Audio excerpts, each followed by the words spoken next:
Bonjour tout le monde, j'espère que vous allez bien. Aujourd'hui, nous allons étudier la loi des sinus. Donc, la loi des sinus est une loi qui s'applique à n'importe quel type de triangle, qu'il soit isocèle, qu'il soit rectangle, quel que soit le triangle, on peut appliquer sur ce triangle la loi des sinus. C'est pour ça qu'on a dit ici la loi des sinus peut s'appliquer pour un triangle quelconque. Qu'est-ce que c'est que cette loi? Donc, c'est une loi qui établit une relation entre les sinus des trois angles avec leurs côtés. C'est une loi qui lie les sinus des angles aux côtés du triangle. C'est pour cette raison-là qu'on l'appelle la loi des sinus. Pourquoi on a inventé, disons, cette loi-là? C'est pour pouvoir calculer soit un angle d'un triangle qu'on ne connaît pas, ou bien la mesure d'un côté. Excellent. Là, maintenant, on va voir comment s'écrit cette loi-là. Donc, elle s'écrit sous deux formes. Donc, elle s'écrit de la façon suivante. A, donc la mesure du côté A sur sinus l'angle A est égale à la mesure du côté B sur sinus de l'angle B est égale à C sur sinus l'angle C.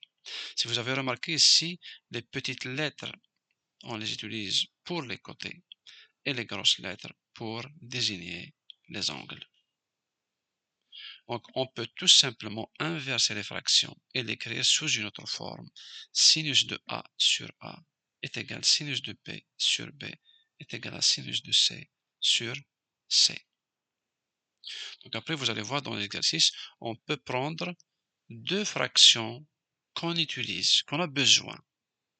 Par exemple, si on nous donne l'angle A, on le connaît, puis on nous donne la valeur de petit a, on nous donne la valeur de petit c. À ce moment-là, on va utiliser les deux fractions suivantes. A sur sinus de A égale à C sur sinus de C. Dans ce cas-ci, c'est sûr qu'il va demander la valeur de l'angle C. Pourquoi on n'a pas utilisé B sur sinus de B? Parce que B, ce n'est ni une donnée, ni quelque chose qui nous a été demandé, et l'angle B aussi. On va voir de toute façon un petit exercice là tout de suite que vous allez tout de suite comprendre. Supposons qu'on a ici un triangle où on connaît les deux angles C et B. On connaît la valeur du côté, donc B, petit b ici, parce que donc c'est le côté qui fait face à l'angle grand B qu'on appelle petit b. C'est le côté qui fait face à l'angle C qu'on appelle petit c, et c'est le côté qui fait face, c'est le côté opposé à l'angle A qu'on appelle petit a.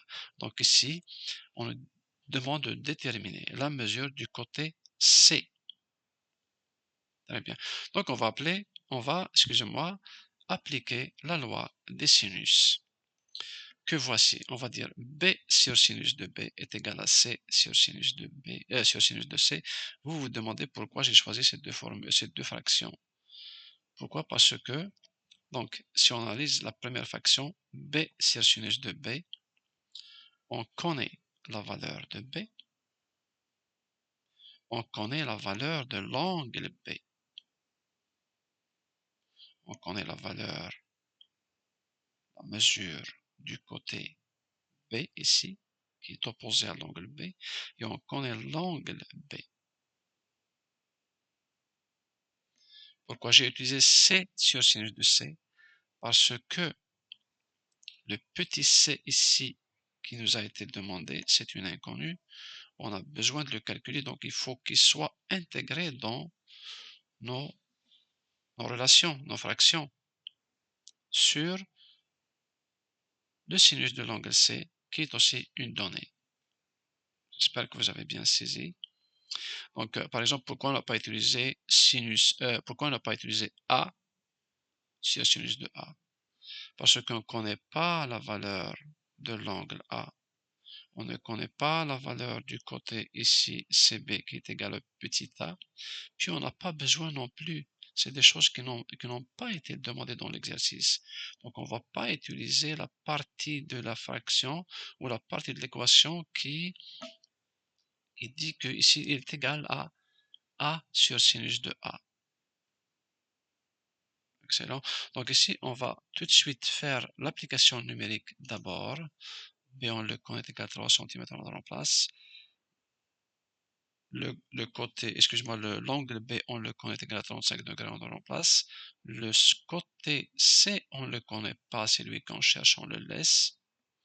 Et puis, l'angle C, on le connaît égal à 35, égal à 48 degrés. On fait le produit en croix que vous connaissez déjà. Ça nous donne C multiplié par sinus 35 égale à 3 multiplié par sinus 48. On se débarrasse ici de sinus 35 en divisant les deux parties de l'équation sur sinus 35. Ça nous donne ceci. C est égal à 3 sinus 48 divisé par sinus 35. On utilise la calculatrice scientifique en vérifiant très bien que que l'unité des angles est en degrés. Et on calcule C qui doit être égal à 3,89. Parce que si j'ai arrondi en centièmes, donc c'est une valeur rapprochée. Et on dit que la mesure du côté C est d'environ 3,89 cm. J'espère que vous avez bien compris, que vous avez bien saisi. Si vous avez aimé la vidéo, vous pouvez vous abonner, vous pouvez ajouter un petit like et à la prochaine vidéo.